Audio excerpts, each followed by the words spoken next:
नमस्कार दोस्तों, इस समय हम मौजूद हैं हरियाणा के रेवाड़ी में। दोस्तों, नया 9 दिन और पुराना 100 दिन। जो मैं आज आपको जिस शख्सियत से मिलवाने जा रहा हूँ, वो शख्सियत उनको कौन नहीं जानता।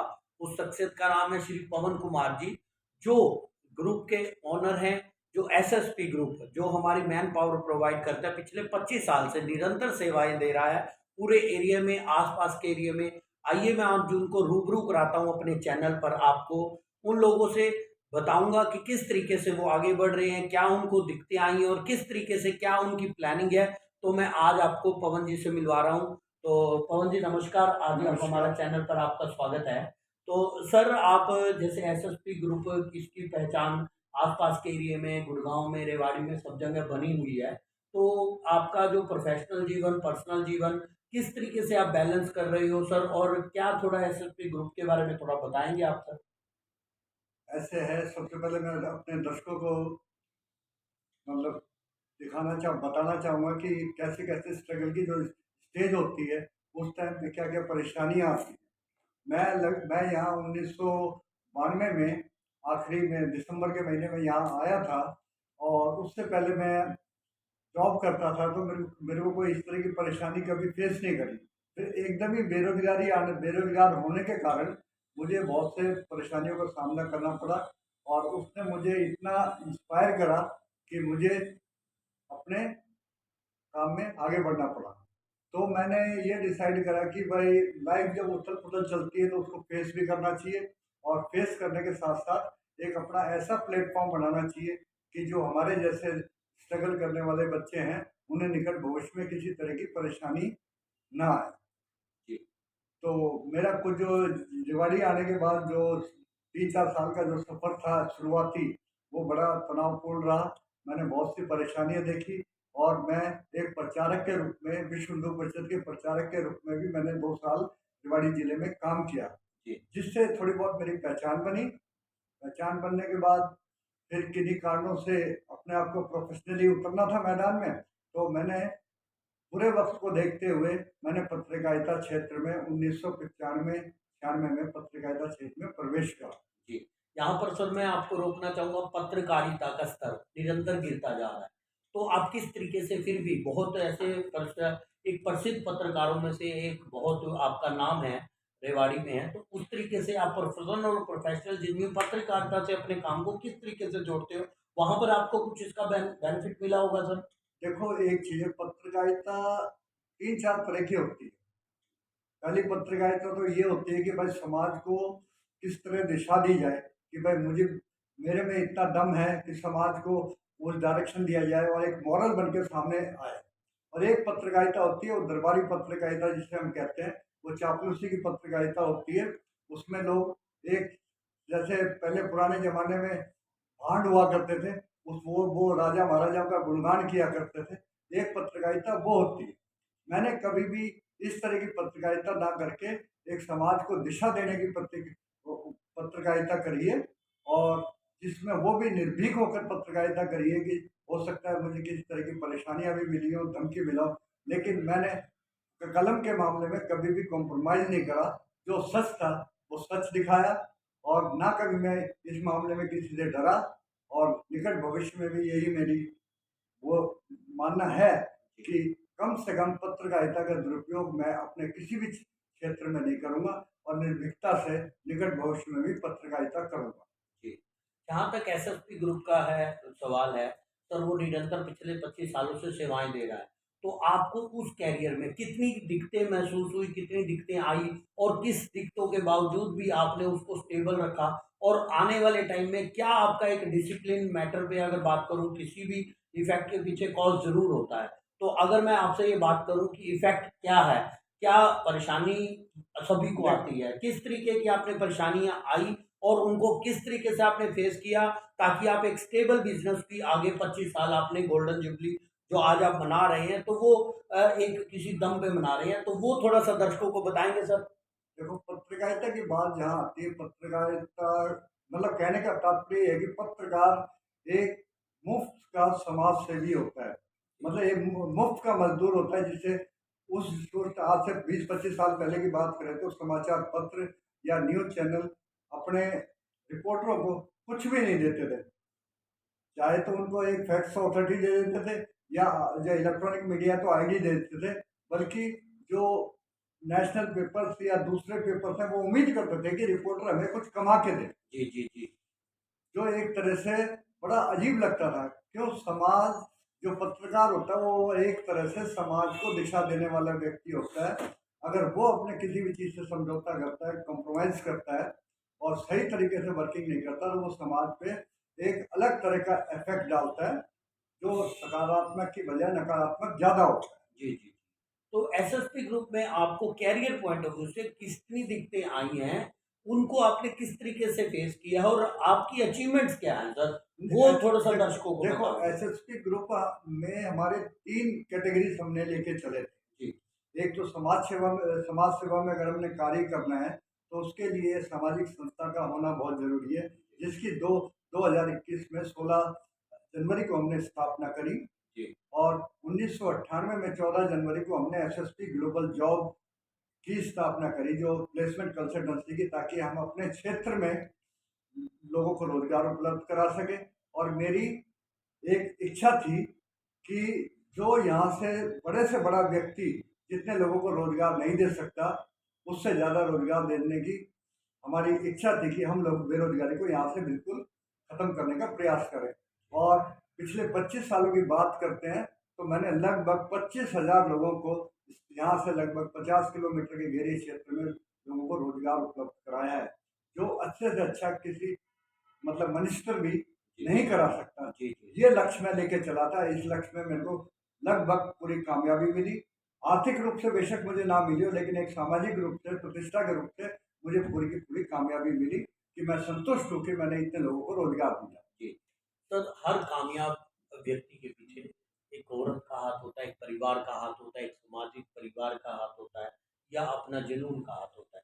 तो सर आप इस अपने करियर में किस चीज़ के जुनून को, क्योंकि आपने शादी नहीं की, आप अविवाहित हैं और आपका एक पर्सनल दायित्व भी आप अपने परिवार के जो दूसरे हैं, वो सभी तरीके से समेटे हुए काम काम कर रहे हैं। तो किस तरीके से मैनेज करते हो और किस तरीके से आगे उसको कैसे सँभाले हुए, वो थोड़ा-सा हमारे बताएँगे सर? देखो, आपने एक चीज़ कही कि हर कामयाब व्यक्ति के पीछे किसी महिला का हाथ होता है। जी, लेकिन हो सकता है कुछ मामलों में ऐसा भी हो कि हर नाकामयाबी कामयाबी के पीछे भी महिला का हाथ हो सकता है, कि कोई आदमी अपने सीधे रफ्तार से बढ़ रहा हो और महिला ही उसके लिए कहीं न कहीं संकट पैदा करे और रुकावट पैदा करे। जी, और वो जो जो कार्य उसने 5 साल में, 10 साल में करना है, वो अवधि बढ़कर 20 से 25 साल की हो जाए। जी, जी, तो जी, मैं तो नहीं मानता कि हर काम में महिलाओं का सफलता में महिलाओं का हाथ होता है। जी, अकेले भी लड़ा जा सकता है, और ज़िंदगी की लड़ाई हमेशा सब अकेले ही लड़नी पड़ती है, जी, उसमें कोई साथ नहीं होता। जी, जब जी, हम जैसे देखते हैं कि भाई आदमी आज जन्म लेता है तो भी अकेला होता है, और जब जब दुनिया छोड़ता है तो भी अकेला होता है। जी, तो ऐसा तो कुछ नहीं लगता। लेकिन हाँ, एक चीज़ है कि आदमी अगर अकेला संघर्ष कर रहा हो और कहीं से उसको सहयोग नहीं मिले, तो वो पीरियड होता है, वो पीरियड लंबा चला जाता है। हाँ जी, मतलब जो सपने हमने जवानी में देखे, उसको पूरा करने के चक्कर में, मतलब अकेले होने की वजह से वो बुढ़ापे में जाके वो उस मुकाम तक पहुँचता है, जो बल्कि उसको वो जवानी में ही पहुँच जाना चाहिए था। जी, तो लाइफ सबकी उथल-पुथल रहती है। जी, जी, तो बिल्कुल, जीवन अकेले काटा है। शुरू में तो अफ़सोस होता था कि मेरे में ऐसी क्या कमी है कि भाई मैं दूसरों की तरह सुख नहीं देख सका, दूसरों की तरह एन्जॉय नहीं कर सका। लेकिन आज मुझे लगता है कि मैंने किसी के साथ अन्याय नहीं करा, और मैं अपने जीवन से पूरी तरह संतुष्ट हूँ। लेकिन जब देखता हूँ, योगी जी को देखता हूँ, अब्दुल कलाम को देखता हूँ, तो और इन तरह के जो आज समाज के लिए कुछ करे, तो मुझे पूरी संतुष्टि होती है। और मैं ये मानता हूँ कि भाई अगर हमने जन्म लिया है, हो सकता है अपनी निजी ज़िंदगी के लिए ना लिया हो, लेकिन सामाजिक उत्थान के लिए लिया हो, और कुछ ऐसा नया करना चाहते हो जो नॉर्मल नहीं कर। जी, मतलब अगर अगर हम कहें कि भाई सफ़र इतना लंबा हो गया, तो ज़रूर कुछ न कुछ भगवान हमसे कोई ऐसा कार्य कराना चाहता है। इसी वजह से मैं किसी को इसमें दोष नहीं देता कि भाई मेरे में ये कमी थी या मेरे को वहाँ से सहयोग नहीं मिला।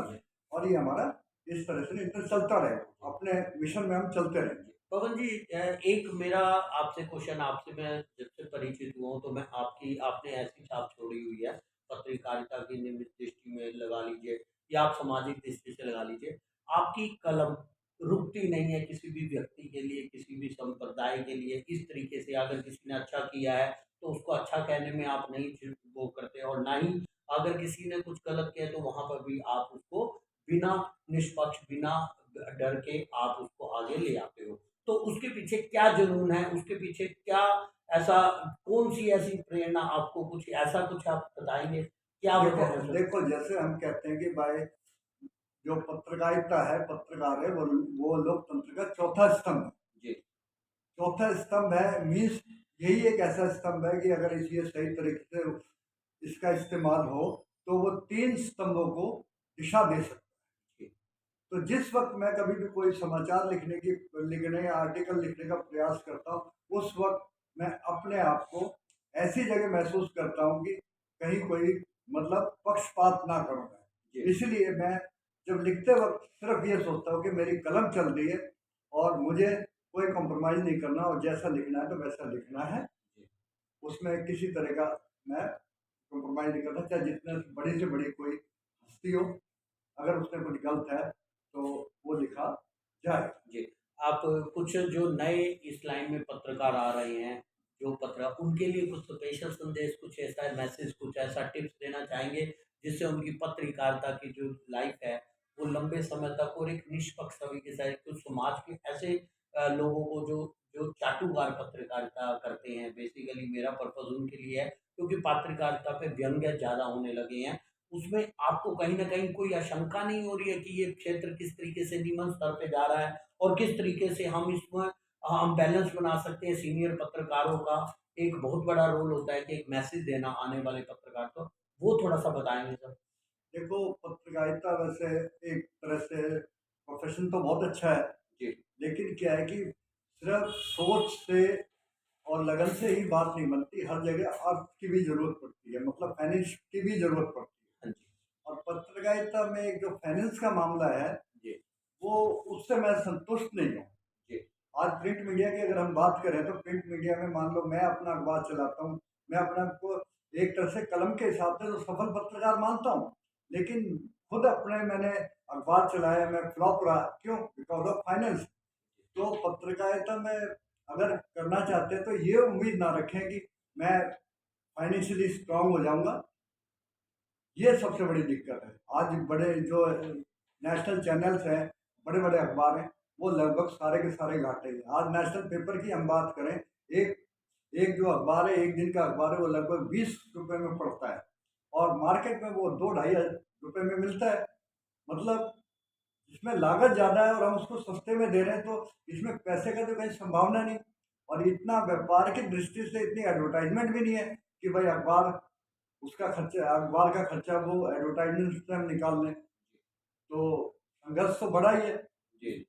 तो और संदेश क्या देना चाहेंगे? जो पत्रकार हैं, नए पत्रकार हैं, उनके लिए एक ऐसा टिप्स कि किस तरीके से उन्हें निर्भर हो गए, वो क्या, देखिए सर, हर एक आदमी के पीछे कुछ पारिवारिक उसके खर्चे रहते हैं, तो ऐसा क्या कुछ, जैसे हम अगर हम सोशल मीडिया की बात करें या अगर हम प्रिंट मीडिया की भी बात करें, तो कुछ आपका कुछ इस तरीके के, या वो नियमित तरीके से करें, क्या इसको एक्चुअली क्या इसको मेन बिज़नेस लेके ना चला जाए पत्रकारिता को, इसको अपने एक तरह साइड लेके चला जाए जी, कि मुझे समाज को कुछ देना है, जी, और लोगों को एक तरह से सपोर्ट करनी है, उनके हक की आवाज़ उठानी है, तब तो वहाँ तक बिल्कुल सही है। अगर ये सोचते हैं कि भाई इससे मुझे पैसा कमाना है, तो मुझे नहीं लगता कि वो किसी भी एंगल से इस फ़ील्ड में सफलता मिलेगी। और जो लोग इसको कर रहे हैं, यहाँ पर मैं एक बात कहूँगा कि वो ये है ना कि 4 दिन की चाँदनी, जो लोग इस तरीके से आगे बढ़ रहे हैं, 4 दिन की चाँदनी, उनके पास पैसा आता तो है, परंतु वो चाँदनी के बाद फिर जब अंधेरी रात होती है, तो फिर उसी तरीके से वो चला जाता है, क्योंकि उनका बेस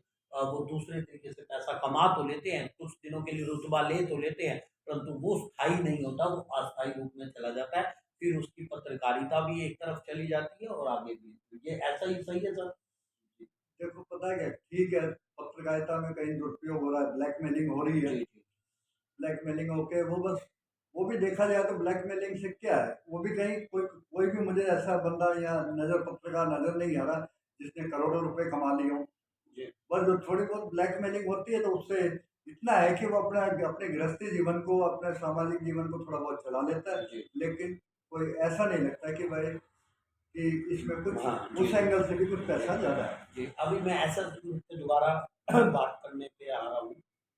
आने वाले समय में आपकी क्या प्लानिंग है? फ्यूचर प्लानिंग क्या है? देख किस तरीके से हम आप इस ग्रुप को आगे ले जा रहे हो? और कितने लोगों की टीम आपके साथ जुड़ चुकी है और कितने बड़े अच्छे ऑर्गेनाइजेशन भी आपके साथ जुड़ चुके हैं और अच्छे ग्रुप्स में लोग अपने आपकी प्लेसमेंट लेके आगे भी बढ़ चुके हैं। अच्छे-अच्छे फील्ड के लोग आपके साथ जुड़े हैं। तो वो थोड़ा-सा बताओ? देखो, जब हम बात करते हैं, मैंने जब एसएसपी ग्रुप की स्थापना करी, जिसका ये एसएसपी का एक तरह से फुल फॉर्म हम जो कहते हैं वो सुविधा सर्विस पॉइंट है, कि जिसमें हमने 1, 2, 3 जो वर्क थे वो लेके चले थे और इसका उद्घाटन 14 जनवरी को 1998 को पूर्व रेवाड़ी विधायक रणधीर कापड़ीवास ने किया था। जी, और उस वक़्त भी मुझे अच्छा रिस्पॉन्स मिला। उस वक़्त इस क्षेत्र में कोई भी नहीं जानता था कि जॉब कंसल्टेंसी होती क्या है। जी, लेकिन आज सब इस चीज़ को समझ रहे हैं। मतलब हमारी जो 25 साल जो सोच जो आज है, वो हमारी 25 साल पहले की सोच थी।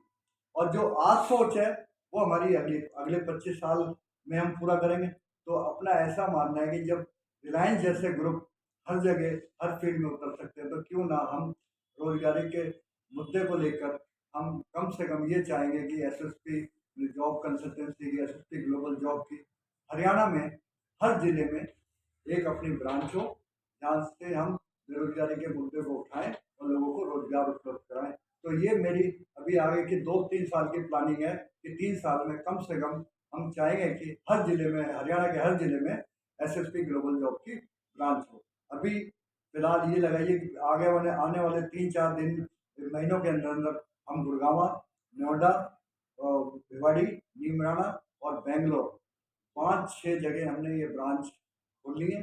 और ये अप्रैल से पहले पहले हम लोग ने 6 जगह अपने ऑफिस होंगे। जी। ये अपना सपना है। तो जो भी लोग इस वीडियो को देख रहे हैं साथ के साथ शेयर लाइक कमेंट जरूर करें और मैं इस मुहिम को आगे जन तक पहुंचाने का आपसे अपील भी करता हूं कि ताकि जो एसएसपी ग्रुप की जो भी आगे एम्बिशन अगर उनसे कोई जुड़ना चाहते हो तो कमेंट से सीधा संपर्क साध सकते हैं ताकि उनका भी एम्बिशन उनकी मुहिम में वो आगे बढ़ सके।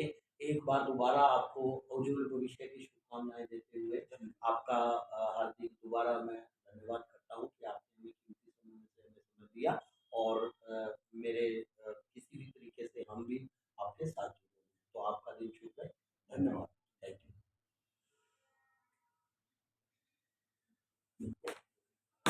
ठीक है सर।